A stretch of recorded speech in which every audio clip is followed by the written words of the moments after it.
lao anaty kao lafikiavana ty mora mankalao arinao a fa lavitranao a zoko miadana tsy mamely ery miafinira tsy maharesena ronosio fitiavako anao a de otiao eto ao re tongotro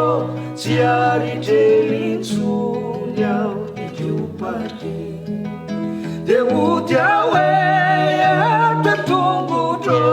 tsy aritrelintsony ao nikiopady Zavulava maraindraina zaratony le manikiope fendofendo mameno ty vomitoro rano masomirotsake mbola lavitra matsy lay tany fotiny lay tany aviako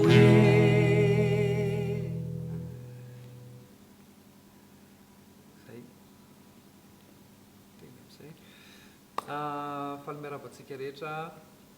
efa manatona me manakaiky ny fotoanatsika amin'ny sabotsy faharoany volana novembre ao ato amin'ny 261 efa any moa zany ny adresy alefatsika manaraka anatin'ny publication dia manasatsika rehetra ho avy hiarekarokarotsika irahirany